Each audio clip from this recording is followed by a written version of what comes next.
5, 4, 3, 2, 1, love you too. What's goody, man? It's your boy back at it again with another one. You already know what it is. Sports, you got your man, it's host Up J. All right. Saturday live calling. My man used to call it System Saturdays back in the day. I can't steal that one. That's how I feel. System Saturdays was goody. All right, so we're gonna get into it. Y'all can see the thumbnail there. Some little bit of cold calling, a little bit of lead follow-up, a little bit of deal follow-up too is what I should have said. Because the first call I got to make is a deal follow-up. So what's going on with this is we have, y'all remember the 3-pack in Michigan? I can't wait to get rid of that because I keep talking about it. And it's pretty much at the finish line. One of the buyers, so it's 2 separate buyers on 2 houses out of that. And then that third one was just left hanging. One of the buyers for Hammond, he wants to buy Hammond and Man, but he wants to do it on the land contract, aka creative finance. If you know, you know. And now he's like, I don't know if we can do that. So that's why I'm about to call the property manager right now to propose that. So y'all could just hear it live, rather than me explaining it twice. Y'all could just hear it real time. So here we go. This guy's probably tired of me too. I gotta get my KPI sheet up.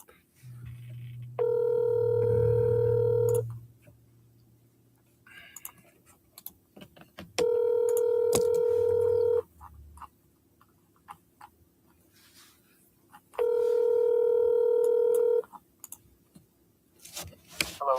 Sorry, can I get to my phone? If you'd like a response back, please shoot me a text or leave a voicemail. All right, I will shoot you a quick text.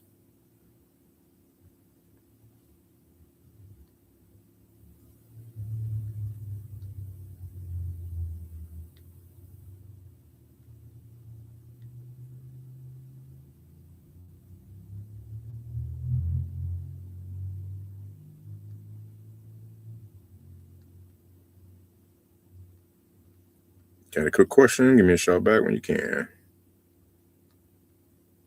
All right.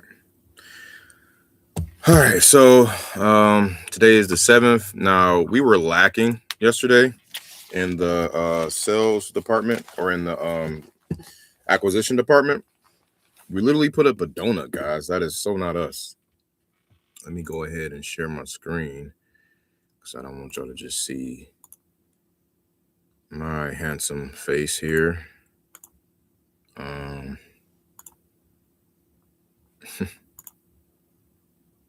I keyed.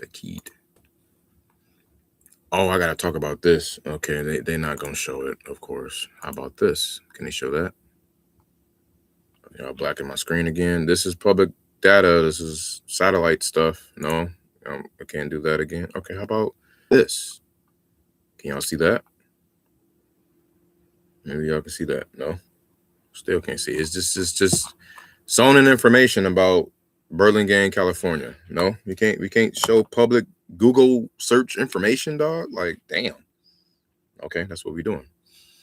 All right. Well, with that being said, I'm just going to kick myself back out here. Let me see. I'm trying to stay compliant, guys. Like, I struggle. I ain't gonna lie. They be wanting to boot me, man. Okay, let me try to do this.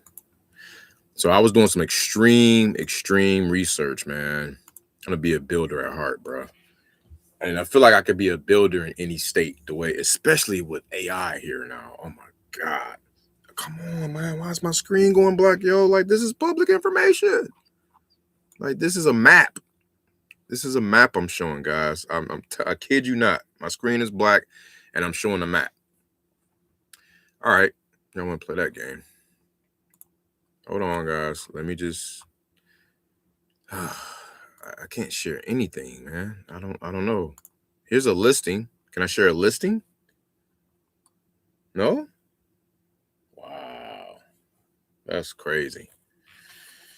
Anyway, I'll just fast forward until you see a screen come up. If you're rewatching this is crazy. So what I got to do is just I got the super hots that I want to call back to.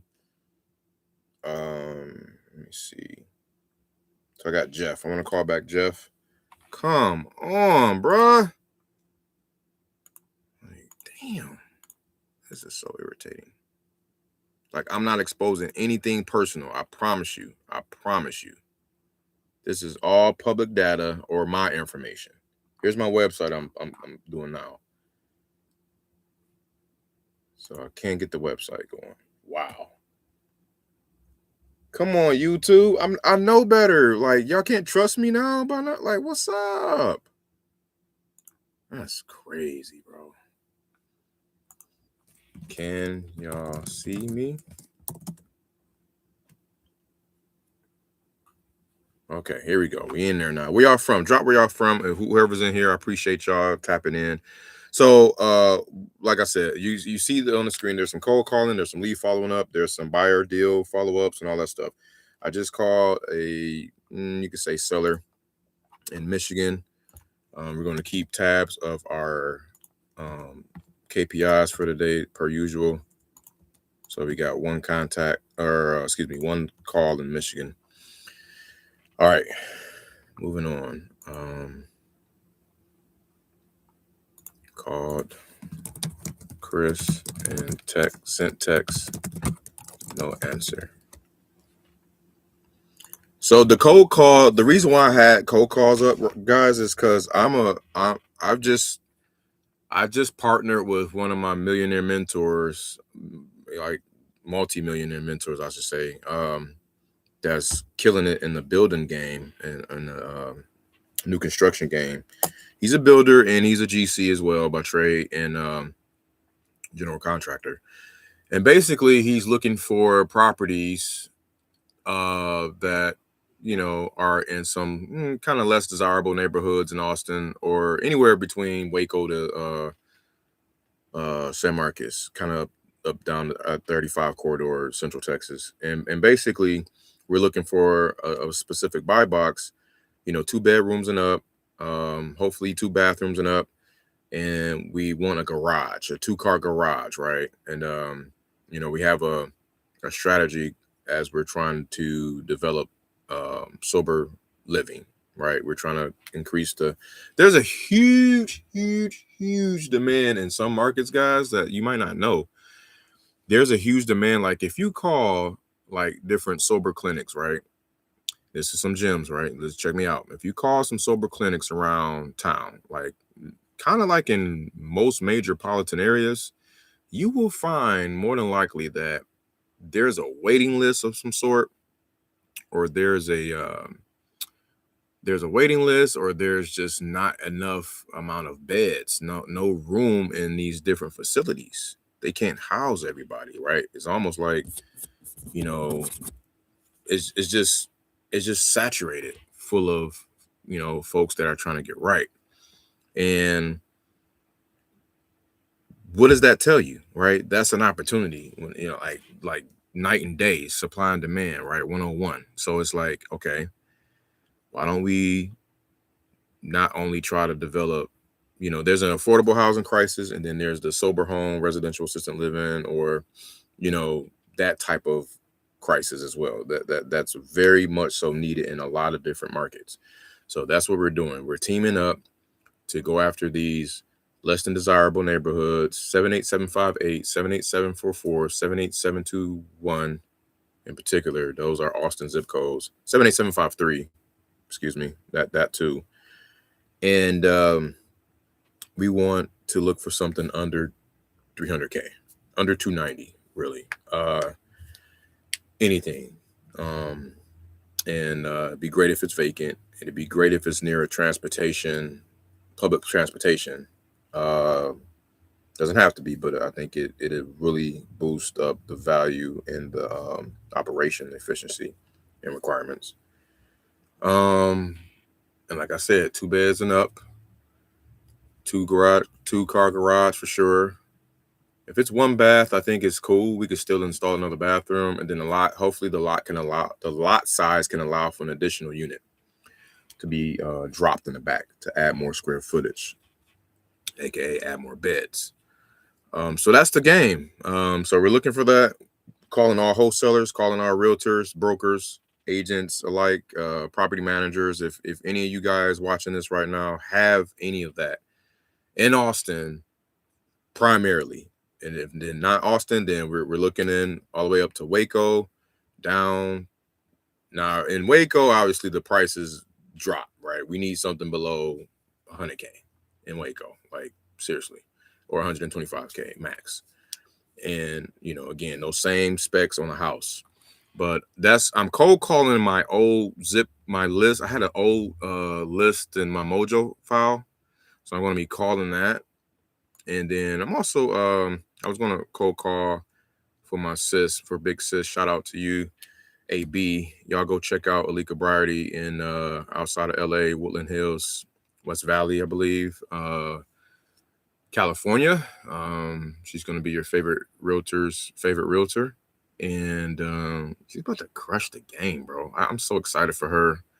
Big things coming. So yeah, you type her name in Google, and I'm proud to see that profile pop up the way it did, man. You guys wouldn't be disappointed. Her name again, Alika Briarty, Briody last name. So Alika, Aleka. Shout out to you. Let's go, sis. All right, so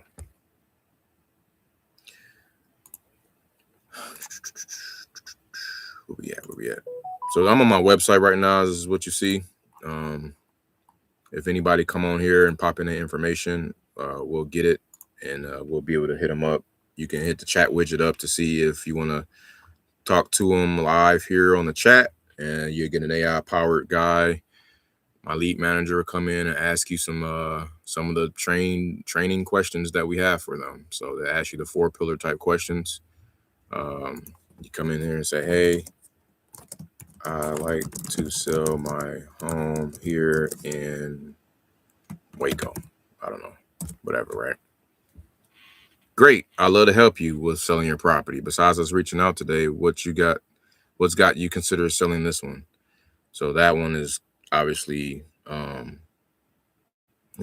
tweak that, right? Because they reached out to us, so gotta tweak that.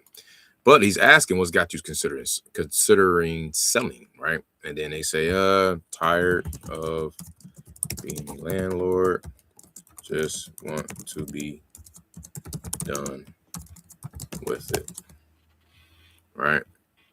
Got it. How long have you been thinking about selling? For about a year now. I see. What will need to happen for this to be a good fit for you? Ooh, that is a great question. You see what I'm saying? It's just not no yes or no. It's not no like close-ended, like this guy got you thinking. Like this chat is expanding the mind, the psyche for that seller to really just say, what looks right is if I can have this amount of cash and this amount of time, if somebody can come and help me clean out this, and they just start to branch out. And hey, well, if I had 80K within the next few weeks and someone to help come clean out the place and pay all closing costs, that would be great, right? That's one of the best parts. No commissions, no fees, no closing. So the cash offer we give you is exactly what you get. No surprises, right? So then I come in and say, great. And then just continue to chat, right? Whatever. So anyway, so, a little something, y'all go ahead and try it, or send your anybody to this site, www.propertyselleasy.com. So, all right, enough of that. Let me get into it. So we're calling Jeff. So we're not cold calling just yet. We gotta do some follow-ups first, guys. Okay, Kathy Carey? Is it? No. Gifford? Sorry, I'm trying to look up this super hot. Matter of fact, how about I just go to the dang on folder? Go to super. I'm going to the super hot folder. We in the closet, man. What's good? That's where that's my location. Closet closers. It's popping.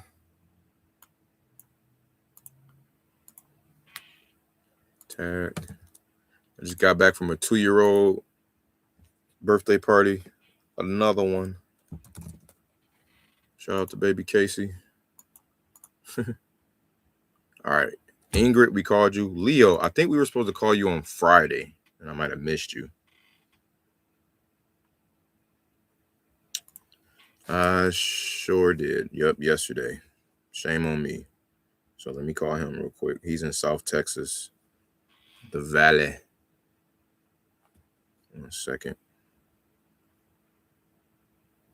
There you go.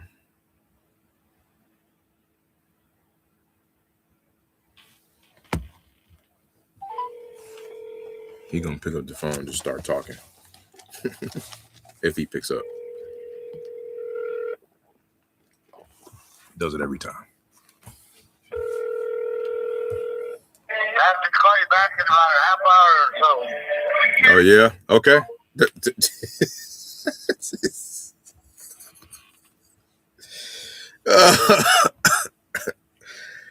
Oh man. You can't make this up, man. It's like you just start knowing your book of business, right? You just start knowing the behaviors and the different buttons and everything. Like it's just so funny, man. Okay, have to call me in a half hour. Great. Didn't even let me say okay. See you in a half hour. Today is the 7th. I'll call him before we get off this live. If he don't call me back by then. That was funny. Told y'all he was gonna pick up and just start talking. All right. But he loves my persistence. He says it all the time. He just, he really admires that. So give them what they want, man. To a certain extent.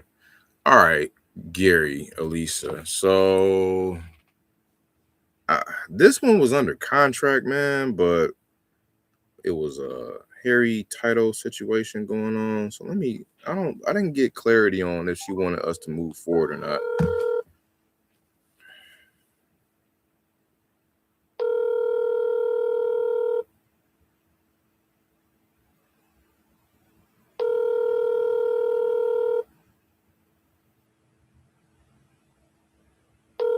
Because I don't think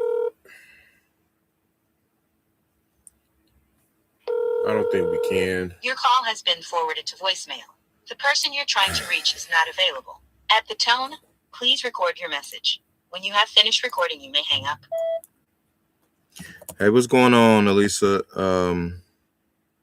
Alicia, excuse me. I was calling back because I didn't get clarity. I didn't know if you wanted us to still continue on with trying to reduce the debt on the property as much as we could and proceed, given the circumstances. So just give me a shout back. Otherwise we can just terminate the agreement and no harm, no foul. But again, I didn't want to move forward unless you guys were okay with us trying to, call out to the water company and, get all these debts down as much as possible to continue forward. All right. Let me know. Thanks.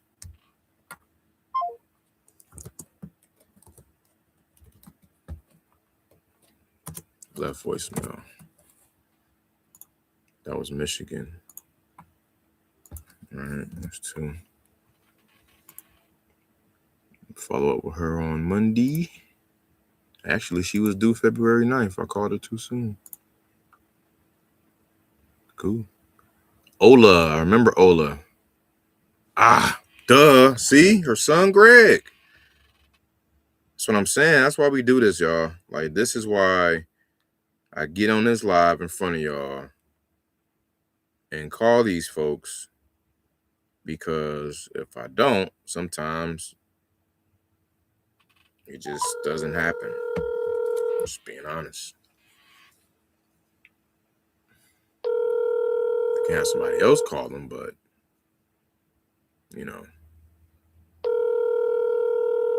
a lot of these are kind of like precious leads. I ain't gonna hold you up. Hey, what's going on, Greg? What's happening? You got it, man. This is Winston. Give me your shout back. I was calling. I don't know if you remember. We were just trying to get a hold of you and see how we can set something up with you regarding the properties for Mom. Oh, okay. What did she talk to you? What's going on? I didn't give me a clear idea what's going on. Yeah, so we initially had called her. My partner Demetrius and I, we help with. We look for buying property around the area in Genesee County. And she said she had quite a few that she's looking to unload and get rid of. And she wanted somebody to meet with you face to face, and we're willing to do that, to talk numbers and all that, and just see if we be a good fit overall. So that's kind of where we left off.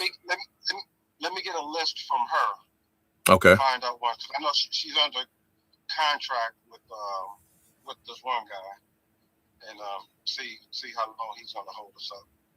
Oh, so okay. Let me get a hold of.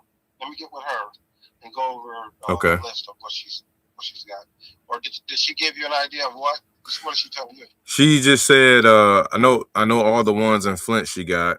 She was looking to sell. I had to just kind of go on public record to see what all she has. So we can look at all of them because we have our property managers and our investor group that are actively looking and paying for cash and everything. So, we can make it a cash sale, easy sell, close in 7 to 10 days type of thing, as is. So, yeah. But she didn't give me any particular ones. I think the only one we see on file is the one on Jennings Road that I have in front of me. And let's see. 30, let me see. It was 33. And then, like I said, it's a host of others in here. But and yeah, so she didn't really get to tell me the numbers just yet, what she's comfortable with. So we're trying to make that work, possibly. Okay. All right, Let me get with her, and I'll give you a call back Monday. If you don't hear from me Monday, give me a call Monday afternoon. Okay, sounds good. I appreciate it, brother. All right, take care. Yep. Bro, see what I'm talking about, man? Now, here's the thing. He said she was under contract with someone the entire time. What's up, Will Crypto? Appreciate you typing in. I fixed it now. My screen was black for a while earlier, but so, man, I don't know how many times, but I've gone through this. It's like you have to bake it in. Like, you just got to bake it in at this point. Like, people are going to go into contract with other people. It just happens, right? You got to just be the best you can do is just have just the best of ability is availability. Just be there. Just get in front of them consistently as possible, as much as possible. That's all I can really suggest to anybody. You know what I'm saying? You can be the best marketer with the best funnels, with the best scripts, with the best everything, right? But if you're out of sight, out of mind, or if you're not in front of them, or if you're not following them like you should, like, I probably missed this call back by a day, literally by a day. I'm looking in here and it shows, no, it said February. Look, he was due on the 10th. I called him early and still missed out. Now, I don't know if he was when he got under contract with this lady, because she might have been talking to somebody. I mean, she might have been in the contract with him while she was talking to me the whole time. I don't know. Regardless, she'd been trying to sell him since September, right?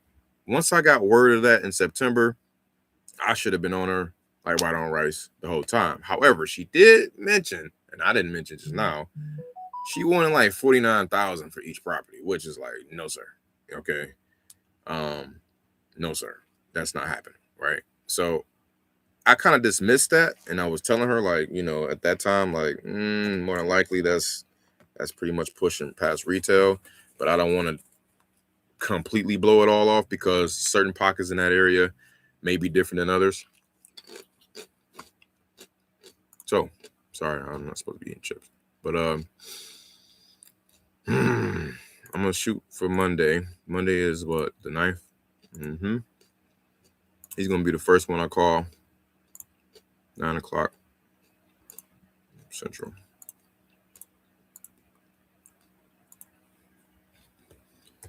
He said she may be under contract with a guy who is holding them up already. Call back on Monday and see what's up.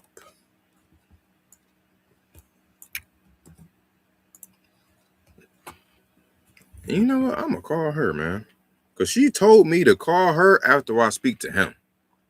So it's like the left is not talking to the right at all. I ain't gonna hold you up. And last time she was like, call me and let me know what he says. So I'm about to call her again and say, Miss Ellison, how you doing? This is Winston, man. I thought you going under contract with people. You under contract with some other folks? What's going on with that? What do we do that at?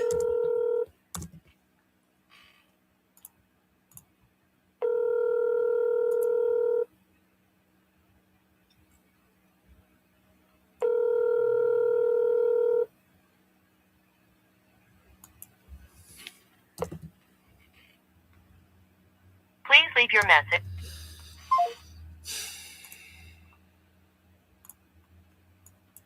Crazy sauce. All right, we're moving on to the next one. We still in the super hot, by the way, guys. We got to go hot to cold. Kenneth, I already reached out to him earlier, so that's good. I just sent out a reminder text saying, hey, hope all is well, checking in. But that's the thing, guys. You got to, like, even when let's say, okay, you arranged a call back for next week or for, you scheduled even for tomorrow or 2 days or 3 days from now. Like, you literally got to just still reach out to these people with small talk or something, or say, oops, I sent you a message by accident while we're here, hoping your day's going well. Anyway, like, you literally have to still be top of mind, because what happens is that time between you talk to them and say, yeah, call me back on, such and such day, between the time you actually call them on such and such day, that little gap, there's a 4-letter word that's going on in that little gap. Y'all want to guess what it is? Anybody? We about to play Wheel of Fortune. Give me an L. L. Give me an I. I. What's the rest? Yes, life. Life be lifing. Okay. And stuff come up in that little gap, and they forget about you. They forget that we even talked about what we talked about. They forget X, Y, Z, or even worse, somebody else come in, right? Somebody else come in like that. You see how somebody else came in? I can't make this up. Somebody else come in, say hi to live. Hi, live. And, interrupt the life. And again, that causes disruption, and they forget about you as well from that, right? And then, so you just got to, like, literally be on a radar. Your follow-up game your follow-up game has to have a follow-up game. Period, bro. I ain't told you nothing else, man. Because another thing I learned in life is that, I think this is principle, but like disruption, shout out to Myron Golden, dog, because y'all have heard him or me say it a lot of times. Disruption follows intention. Say it again for the people in the back, bro. Disruption follows intention. What up, Will? You got some crypto for us? Got some trading secrets.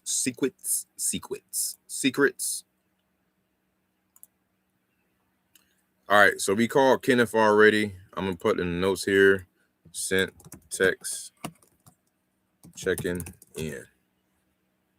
So that's what I did. And I sent it to him and his sister. Just so on call on Monday, and it's a huge surprise. Oh yeah, I forgot about you. You did say we was gonna talk on today. Matter of fact, I actually ended up signing with, or you just gotta cut the time in half. Like don't call back on the day they say. Cut the time in half. Straight up. Bill, why are you still in here, bro? Like, this is not a super hot lead, man.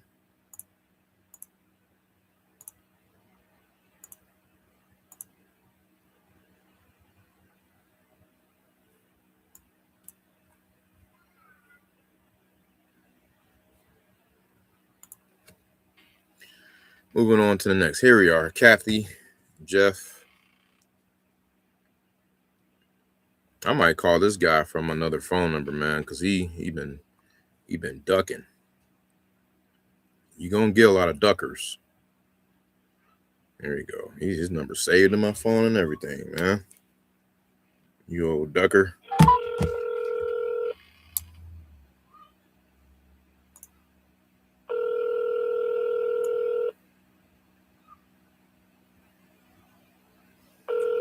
I'm gonna come up. We meet halfway in the middle. I'll come up. So I'm at 75. They're at 15. She comes down 3. She's at 12. So no, she got to come down 4. I come up 4. Hello, you reached Jeff Gifford. I'm unavailable. So if you leave your name, number, and a message, I'll get back. My phone calls are going through because otherwise it would have just went straight to voicemail. I'm about to put in the notes here to call him from one of my 7 Texas lines, bro.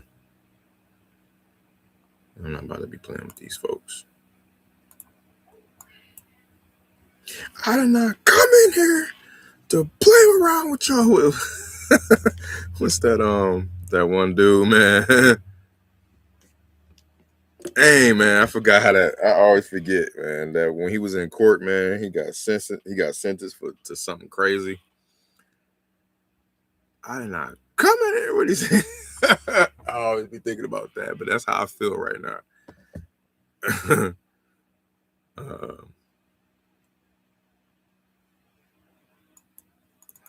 damn it, I'm not gonna play with y'all. Somebody said. Somebody tell me what he said. Y'all know what I'm talking about. Not available. Call from another number. And it'd be so funny. Oh, speaking of call from another number, man, what happened to Matt? Matt Jarbo, bro. He was so suspiggity, dog. I'm about to call him just out the blue because I'm thinking about him.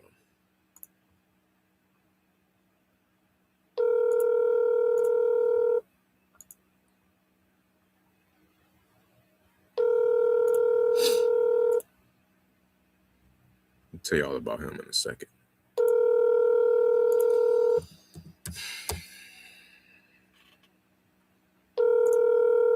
Your call has been forwarded to voicemail. The person... This guy wouldn't hid behind this here phone number. I'm double down on you. We had a deal of another 3-pack. He had a 3-pack of properties, man. He reached out to me. This is what I don't be understanding, y'all. When people I be having sellers proactively reach out to me. I follow through.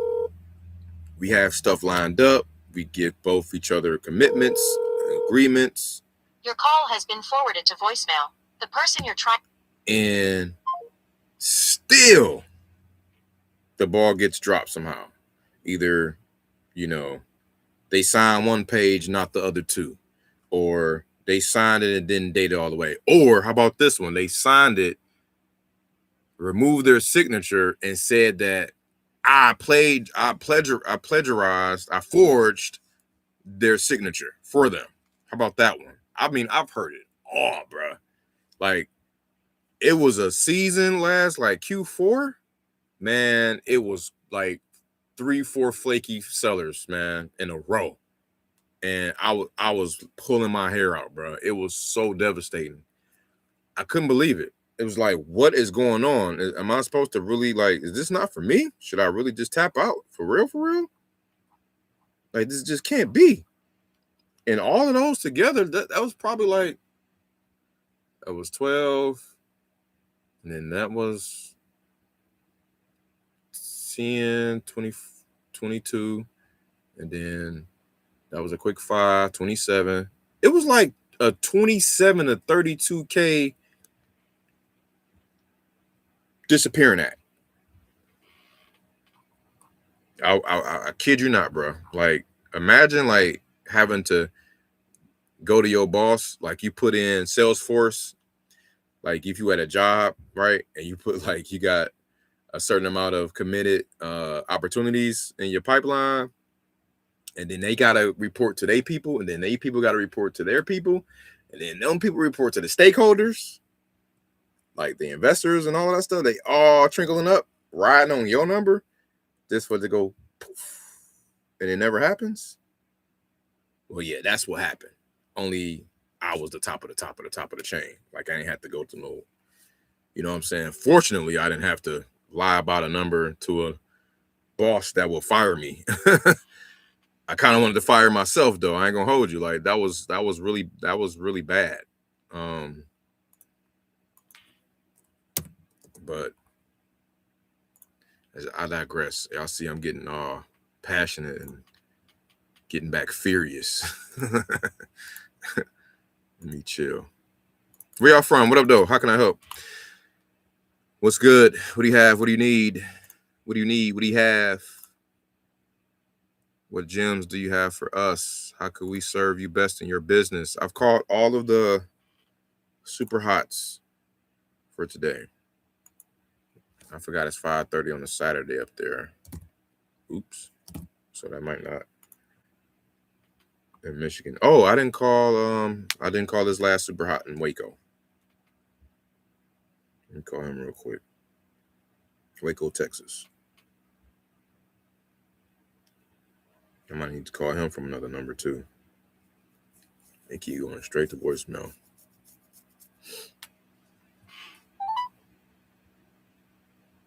Please leave your message for 25. It's like his phone is off.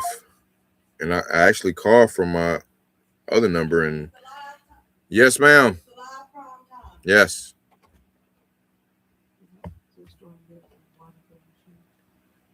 Sure. Yeah. Yeah, it's some it's some other water in the hopper in the meantime. Please leave your message for 25. I got some folks in the chat. Hold on, my bad. How many deals do you do a month? Anywhere from 1 to 3. If you think I came here to play around with y'all, god damn it, I'm not. Yes, that's exactly it, man. I was trying to think of that dude in the courtroom that got that big sentence or something that happened to him. He on all these memes and all over the place. When he be getting mad at people. I mean, when you get mad at somebody. Very thirsty, my friends, for real estate. All right, thanks, wife. Appreciate y'all. Cold calling baller. Christian I2I71 skis. What's goody? Where y'all from? How many deals you do a month? It could be, sometimes I do no deals. I've had donuts. I had a donut month within the last 6 months. I had a donut month in, no, it wasn't. Maybe the last 7 months. Back in, did I do a deal in September? I think September I was dry. But then that October was nice. You know what I'm saying? Because some deals they get pushed out. Some happen, title, XYZ. You know how it go.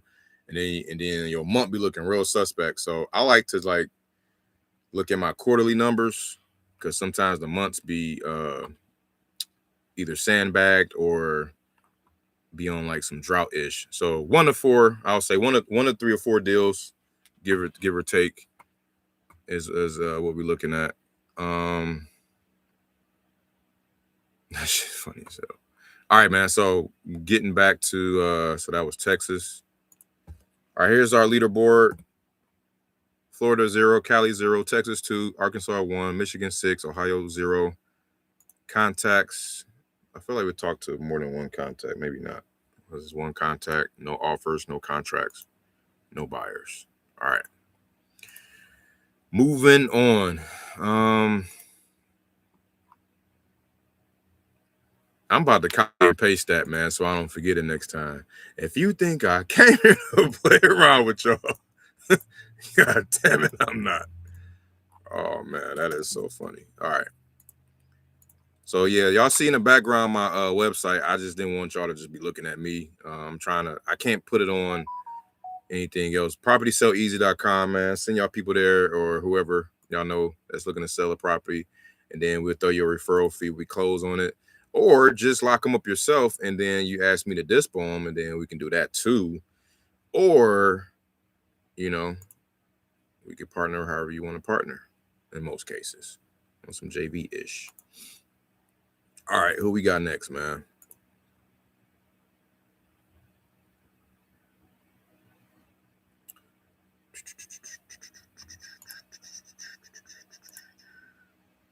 So, hot leads. Let's call a hot lead folder just a few of these. I'm not going to organize them by city or nothing this time. We're just going to get right into them. Okay, some of them. Okay, I got to put 9 super hot. How do you put? Bad. Say it's not. Yeah, it's not super hot because I just called y'all. Man, we got over 100. Oh my God. It's like a good and bad thing. It's not supposed to be this many hot leads in here. It really isn't. All right. We about to call some here.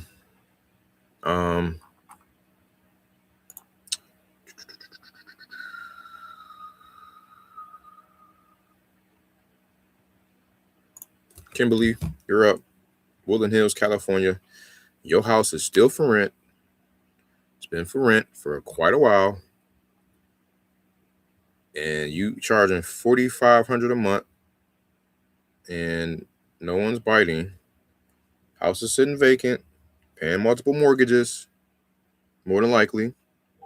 Hi, if you record your name and reason for calling, I'll see if this person is available. Hey, Kimberly, this is Winston.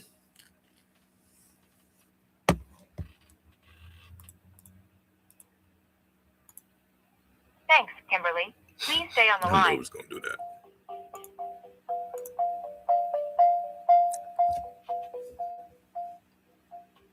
Hello?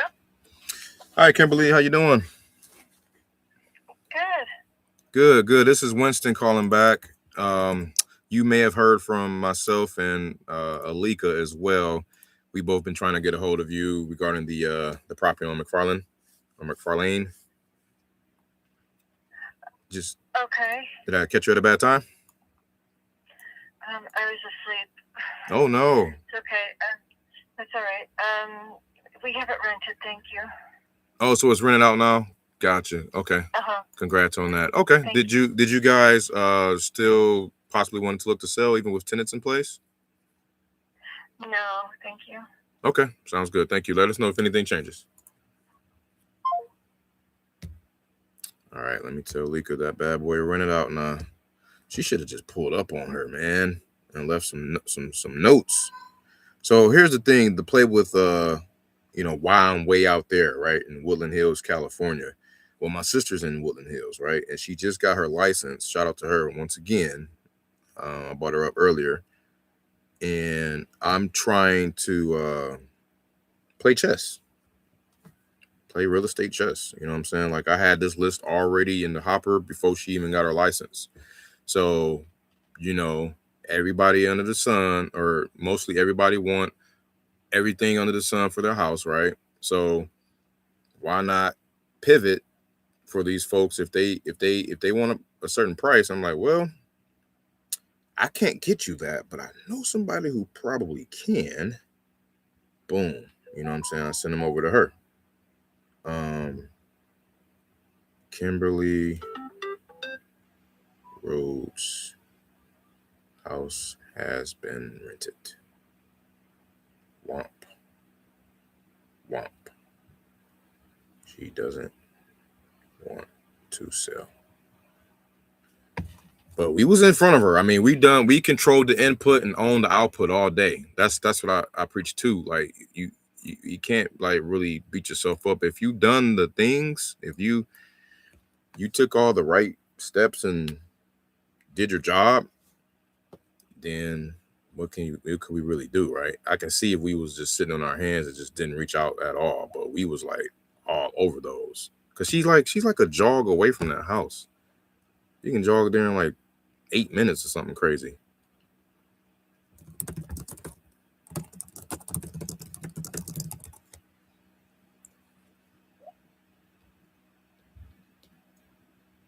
I'm on live now talking about it.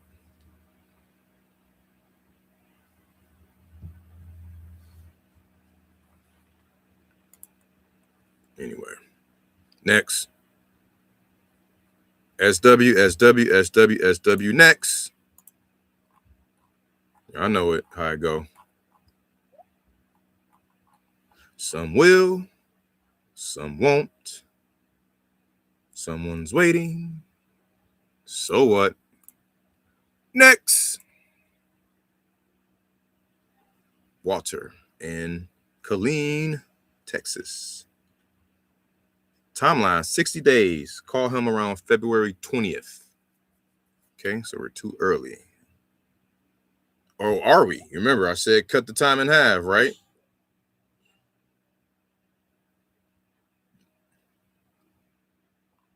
Okay. I last talked to him January 27th, so 10 days ago. So what I'm going to do, I'm not going to call him, but I'm going to tap in. I'm going to just say, is his name Walter? Yeah, Walter. Okay, I'm just send him a text. Stay top of mind. Hey, Mr. Walter.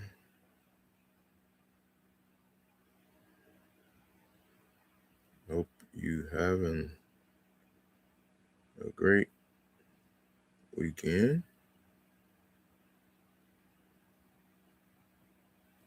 Just wanted to touch base to see if y'all needed anything.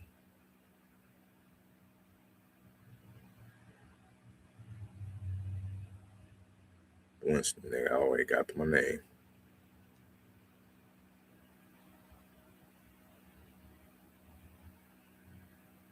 Thanks.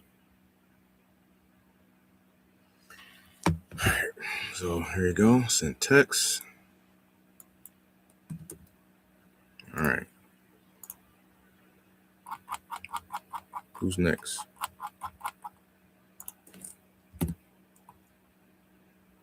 Callie was one. Okay. And I was a contact. Oh, I didn't ask the one question I usually ask to guys when they say, you know, we're not selling it or they're not,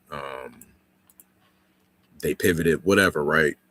I always say to, oh, okay, so you're no longer looking to sell regardless of the price, or you're no longer looking to sell at the right price.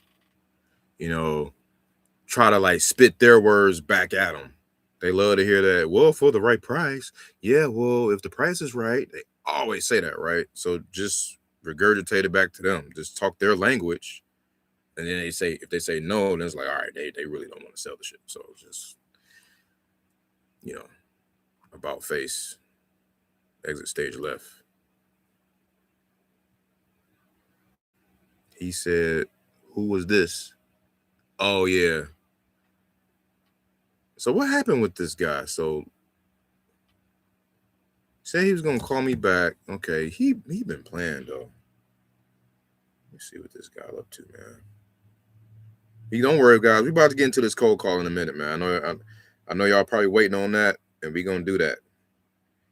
Cold calling, I ain't gonna lie, it's like normally a 10% contact rate or 7 to 10% contact rate, meaning 1 out of every 10 to 14 people is gonna pick up. And I don't know if y'all really want that, because I'm hand dialing these bad boys. So, because I want y'all to hear on the speakerphone. Otherwise, I have to share my screen and the privacy issues, this, that, and the third. And it's just, you already know. So, Please leave your message for GA. okay. Not available. I ain't gonna double tap him. He know who I am. He know who I am. Who y'all got tomorrow, man? I ain't got nobody. I got Detroit. What up, though? The Lions. We were supposed to have that year, man. I'm still sad. We were supposed to beat the 49ers and go to the Super Bowl, bro. Vegas could have made that call, man. Like, come on, bro. What happened? Who y'all got, though? I got JSN in them, man. That boy is gifted, man. That defense is gifted. How about that? The special teams is insane. Not to make this about football. Oh, real quick, too. This is a little off topic as I call the next guy. Hold on, let me dial first before I go into a tangent here. We about to call. No. Okay. I'll call him. Why not? He's a police officer. He might be on duty. Y'all remember where y'all heard it first? This commercial that Pepsi got. They did that one, man. I ain't gonna lie. It's pretty dope. Y'all could probably look it up already. You can find it on LinkedIn. I posted it on my page on LinkedIn. But it was pretty dope. They brought the taste test back. And they had Pepsi, and then they had Coke. And, you know, Coca-Cola got that bear for their mascot, right? That polar bear. And he was blindfolded, and he was like, you know, he was sipping it. And then he pointed to the Pepsi. Your call has been forwarded to. He took his blindfold off. He was like, and then he was like laying in the. He went to go see therapy. He was talking to the therapist. And he all in his chair, like I just made a terrible mistake, right? Going all crazy. And then the mama, and then he was like, yeah, what do you say? A lot of us makes terrible mistakes. How's your mom doing? And then the mama bear was somewhere, and they panned on her. Matter of fact, I'm doing a bad job explaining this. I'm about to just go show y'all real quick. Let me see if it's on my page. I'm sorry, I got a sidebar real quick. You gotta have a little fun. Can I find it on my page? Hopefully I can pull it up and I can share it. Let me see. It was dope.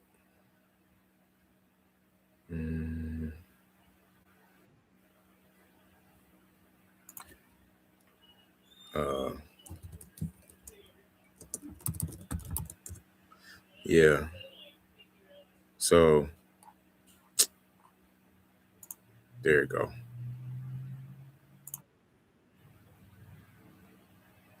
Come on, bro.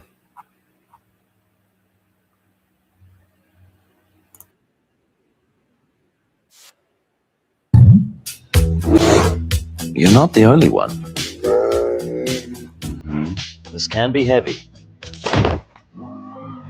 Tell me about your mother. I want to break free.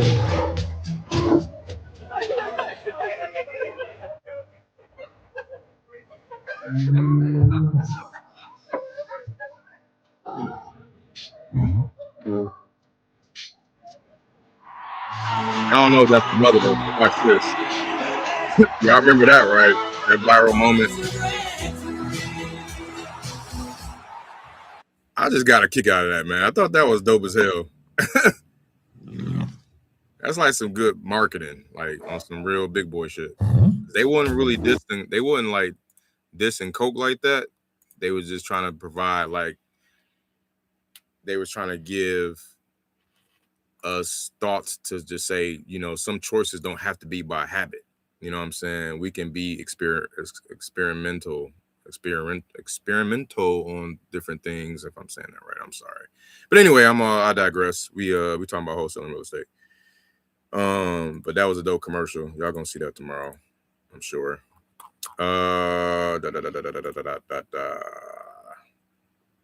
So Chris didn't pick up. No answer.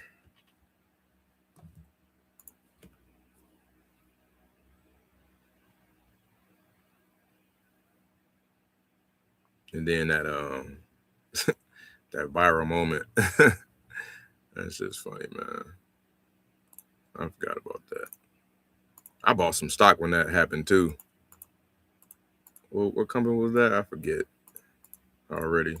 I just went on and just bought it and forgot about it.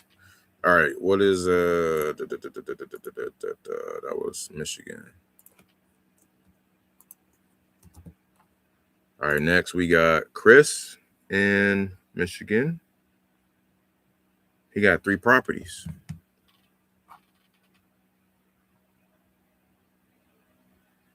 All right, let's give him a call. He's in Kazoo. No, he's in Battle Creek, Michigan. I've called him like three times over the last 3 weeks. 2 weeks.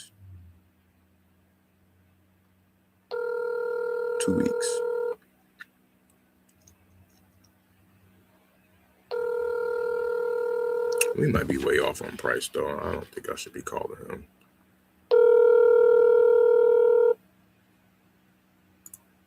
Yeah, I'm going to just put him out.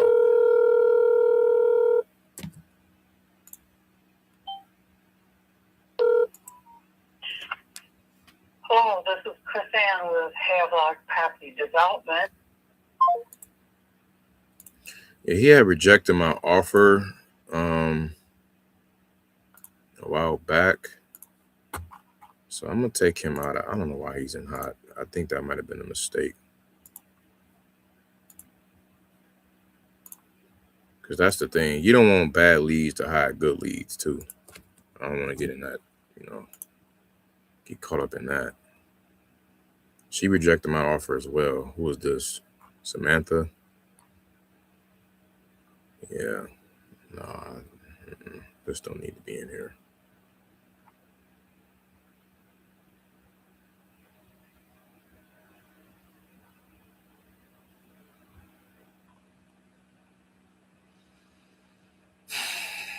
She's banking on that development-ish.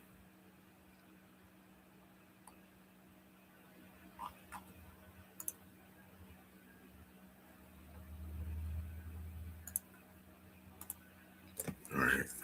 Janet. Oh, he's not supposed to be in hot either. Well, I'm doing some cleanup today. Tell you that. This is necessary. You got to clean up your pipeline. Jeffrey. Offer made. Thank you. Getting back from me. However, I'll have to decline. So he's in Mansfield. Yes, sir. We just had a deal fall through in Mansfield. Check out my last episode. Yesterday was on Friday, Failure Fridays. Shout out to Failure Fridays. We failed. It was probably one of those, like, could have been an embarrassing moment, but it was actually like one of those moments to really look back and enjoy what was taught there. A lot of gems on that cause. I forget, it was probably like in the middle of the video, but yeah, we got beat out, man. I'm not even gonna talk about it. Just go check it out. Your call has been Episode 10. voicemail. The person you're trying to reach is not available. At the tone. And also, what was crazy was I had my 22-year-old nephew get to witness all of that, right? And he learning along with everybody else, and he's just trying to get his foot in the business and just graduated college, and shout out to him. He's willing to work, looking for ways to dispo some deals if he can, and trying to do deals on his own. So He was out in Abilene, Texas, which is a couple hours outside of Fort Worth, Dallas-Fort Worth area. And, you know, he's trying to get at it too, man. It's beautiful because I definitely wasn't doing that at his age, trying to do real estate at 22. Like, he got so much runway ahead of him. It's beautiful.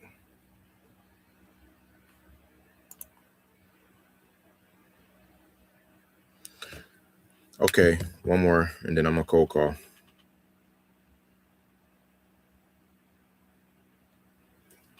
So that means I gotta pull up Mojo while I'm calling this person here.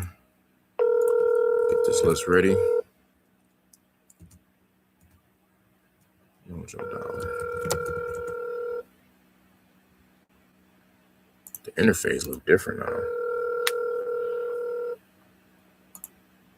I haven't used this in so long.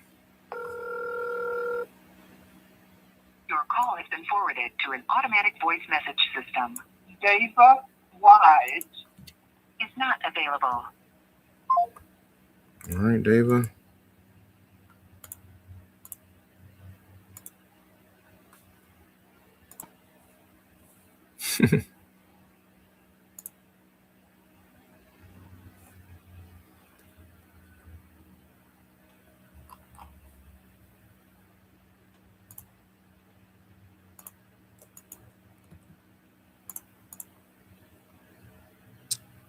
Okay. That was our 10th call in Michigan. Jeez. I need to call some more, I feel like I need to call some more Mansfield leads since that one fell through the cracks on me. All right. We are now in my old CRM. I probably can't show this. I'm getting in trouble. It looks so different. Jesus Christ. Yikes.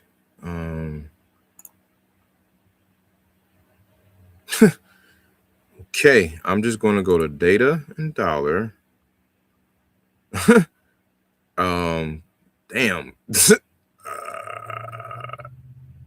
Can I just type in 78753 or no? Damn.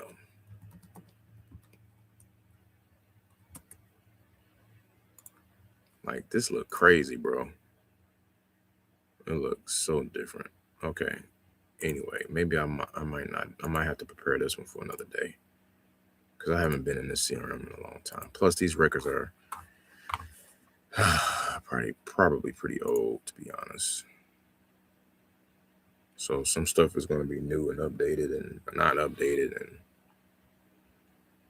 but we're going to give it a shot anyway. I found the zip code filter. Apply. Yep, we got 549 leads in or not leads. These are lists, prospects. 549 prospects is their difference. Select all. Okay, let's call them. Cold call time. Now, you're going to hear a lot of folks say, already sold, not interested, or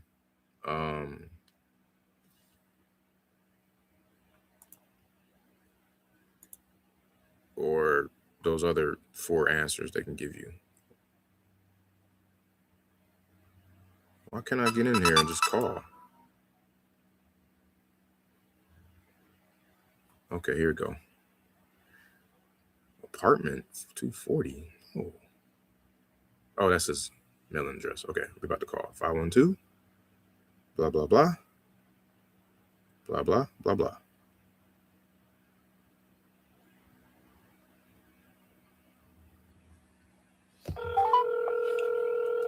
Let's see what this house look like.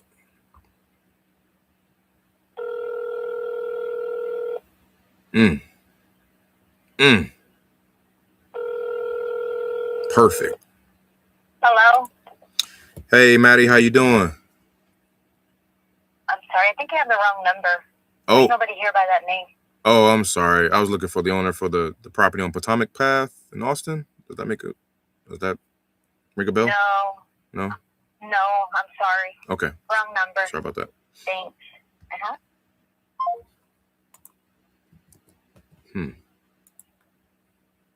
That's the only number I got available here. Okay.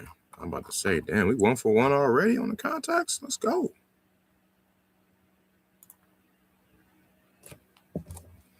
All right. I'm about to have fun with this. I'm about to just smile and dial. Cold call. Eat some grapes in between these. Hi, if you record your name and reason for calling, I'll see if this person is available. Hey, Jennifer.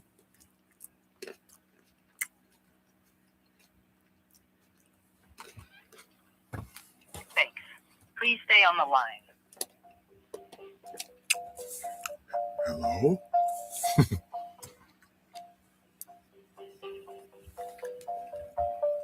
I'm not double dialing nobody. By the way, we just gonna run straight through.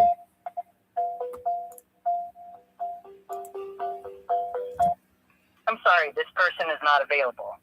If you would like to leave an additional message, please reply after the tone. Hey, Jennifer, I was calling about your cliffhanger. Y'all know about the cliffhanger, right? Hang up in the middle of your voicemail. Y'all know what that do, right? Anybody know about that trick? No? Maybe? Yes?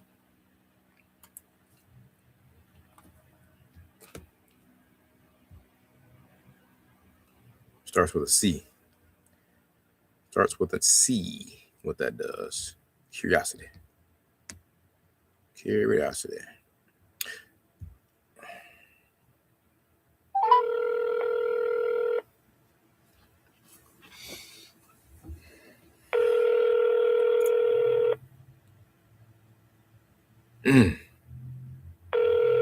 These are perfect.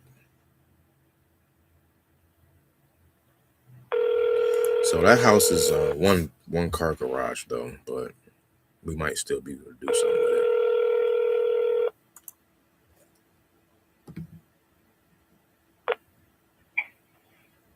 Hi, this is Yolanda. Please leave a message and I'll get back to you. Thank you. Oh, shout out to Yolanda. That's my mama name.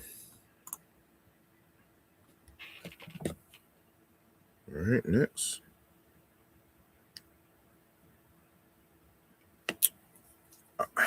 I wish I can dial these numbers on my computer and let y'all hear it, but it ain't gonna let me do it, bro. Oh, I dialed the wrong number on that one. I dialed a 6 instead of a 3. Maybe I might have dialed the wrong number on that first one too. Now I think about it.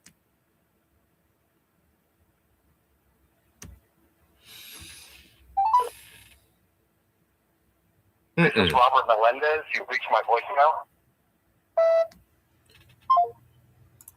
Yo, I just called somebody who owns a lot of apartments. Some apartments. Jesus Christ, I need to keep in front of him. Anybody want some apartments in Austin? The rental game is actually getting crushed. I'm gonna keep saying it. It's just getting crushed right now, bro.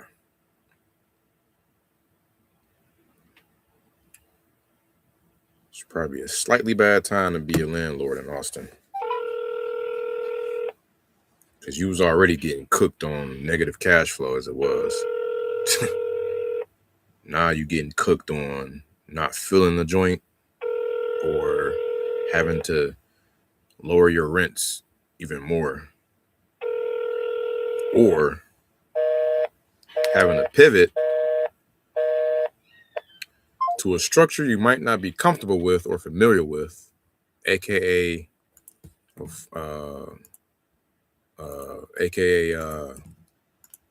what they call that,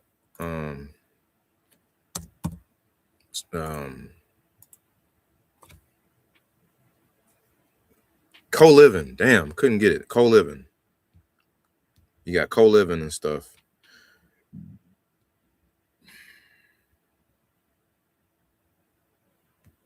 Where you rent out each room, maybe for like 150 to 200 a week. You got to pay all the utilities. You have to have all that stuff, you know, in your name, turned on, good to go. You got to have paperwork in order that you're not really used to. You got to, don't be in the HOA. Jeez. Your call has been forwarded to voicemail. The person you're trying to reach is not available. Don't let me discourage you either, because it's a lot of opportunity in that. And it's actually like the wave. Like affordable housing is the wave. I talked about it earlier. So I'm definitely not bashing it. Just the whole idea of getting a long-term tenant and just that is actually like, that's getting obsolete. That's becoming obsolete. It's the old way to cash flow, man. Just times have changed. So y'all know y'all can also rent your, so you rent by the room, right? Has forwarded to voicemail. The person you're trying to, you can rent to you can provide housing for those who are displaced from their home due to a flood, fire damage, XYZ, whatever, and you can get on people's insurance lists. You can, you know what I'm saying? You can get on the list of these different insurance agencies, so they can call you up and say, hey, you know, we have a family of 4, yada yada yada. They need a place to stay for the next 6 months, and then you know, you can you know, they pay for their housing, so you can really charge a premium. It's not like your usual, you know, $2,000 a month or whatever, and you know, you can charge way more, up to like shit, what, 4 or 5K a month, providing that type of housing to those type of agencies, because you're doing B2B at that point, you know. Now I would say Section 8, but I think I don't know about Section 8, man. Section 8, I think, is about to get crushed. I'm scared of even the murmurs that I'm hearing about it, because I think Section 8 might get stripped away, man. So it's gonna be bad. It's gonna be a bloodbath. Like, think about that. That's gonna really affect the housing market, bro. If Section 8 goes away, can you imagine?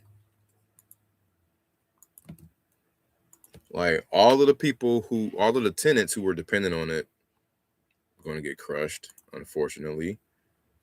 All of the landlords depending on it going to get crushed and going to have to pivot. They're going to have to pivot hard as hell. Because especially now, shout out to my man, the young gunner that was, he got, it's a few of them out there that's teaching a big Section 8 program on Instagram and stuff. They telling you like the 5 different, you know, landlord friendly markets to go after and buy a house off an investor lift for under, I don't know, $100,000. So that you can, you know, and it's fixed, make sure it's fixed up, make sure it's up to 1,500 square feet, make sure it's this, what is it, 1960 and please leave your name and number and I will get back. Newer. Make sure, what else? He said, you know, 3-bed, try to go for a 3-bed and up, 2-bath, whatever. I don't want no apartments. We can't do nothing with that. Seriously, bro. Thank you. You know, and hey, shout out to him for, you know, he got the system down pat, and I can read it and see it and visualize it and understand it. And he's raking in allegedly about $150 a month, not $150 a month. Hello? Hey, Jesse. You got the wrong number. Oh, okay. I'm sorry. I was calling about the property on Victor Street. Does that ring a bell in Austin? Nope. No, I don't live in Austin. I don't Okay. have any property in Austin. Sorry about that. All right, no problem. All right. Take care. Bye. Yep. Hey, hope you're doing well. Any plans around selling? Reach out. Yeah, man. So, fuck. Sorry for my language. So $150K a month. $150K a month. So can you imagine, right? Having a lifestyle based off of $150K a month. And it just, right? Hopefully you're in a position where you don't get completely wiped out and have to, well, you probably will have to do something drastic like sell your properties. I don't know. What do you do? What kind of pivot do you make when all of those guaranteed rents are gone like that?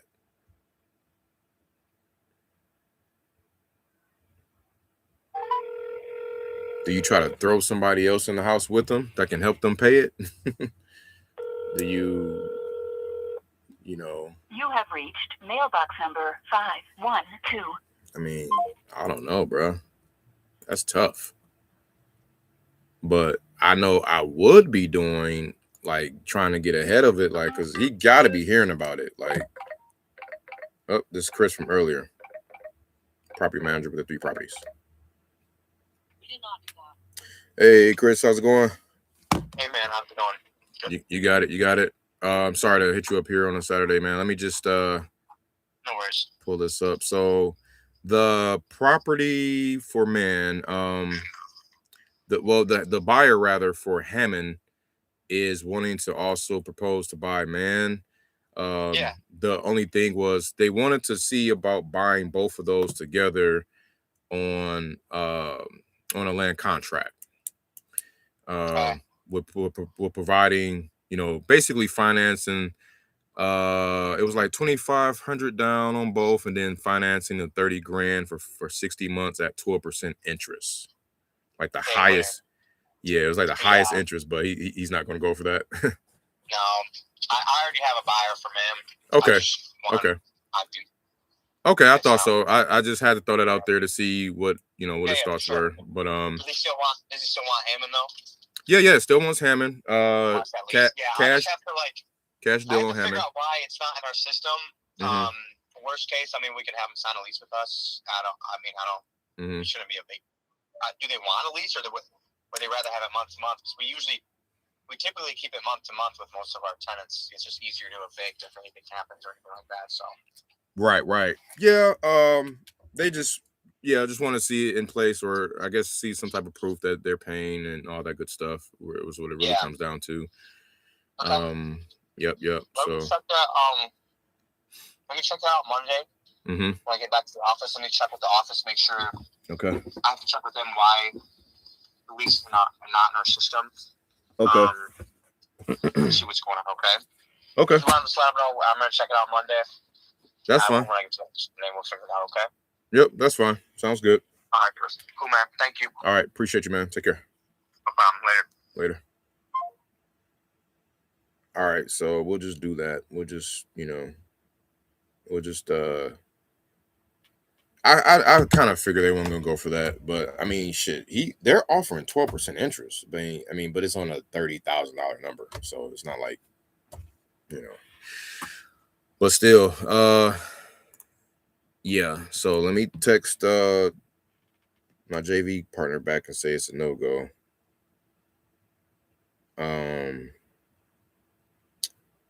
And then we are going to finish cold calling. No go on the land contracts. I will. So they got 30. Man.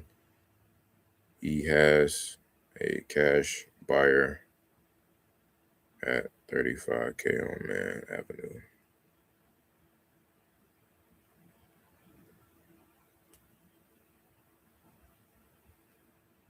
I may just stick with it. Unless you come with somebody else paying 36, 37, or whatever above 35.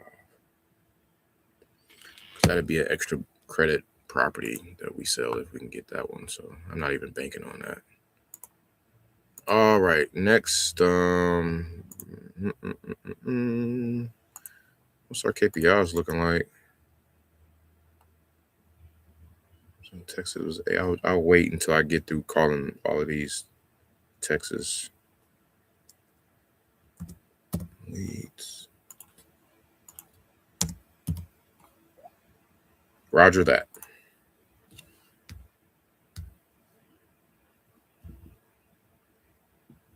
I'm glad they still want to buy it regardless for cash. Because that would have sucked.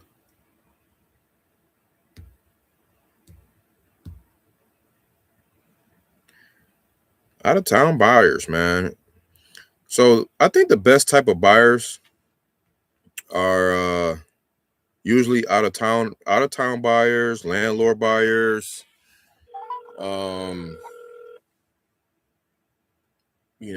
doctors, lawyers, and high affluent income earners who want to park their money, capital preservation type buyers, 1031 buyers.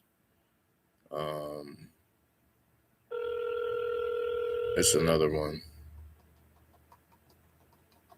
Those are like your best buyers. Yep. Hey, Rudy. Hello, you reached Shelly. Sorry I missed your call. Leave your name and number, and I'll call you. I think I'm gonna just exit stage left on this list, bro. I'm asking for everybody that's not everybody. She talking about Philly. I'm asking for Rudy.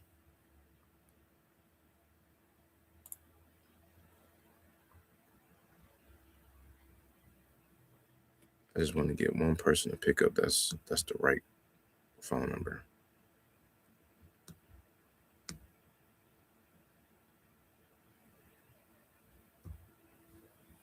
Wish I had the triple line dollar sometimes.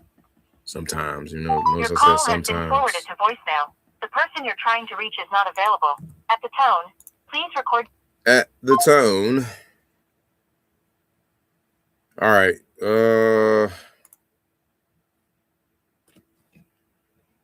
Oops.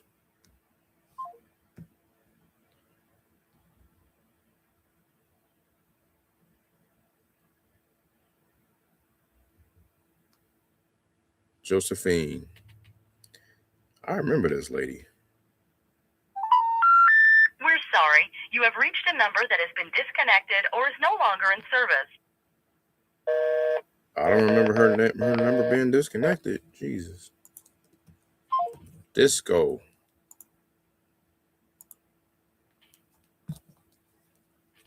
Okay.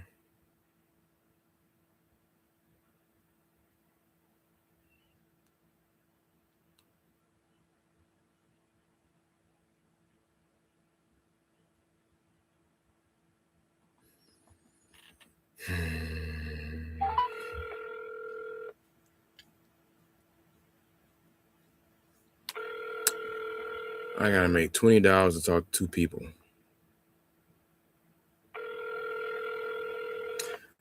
I'm going to go ahead and follow. I'm going to make a motion.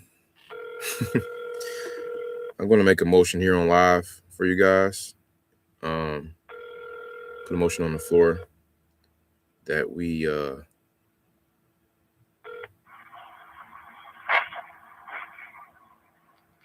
You've reached Reagan Construction. Please leave a message. I'm going to make a motion that we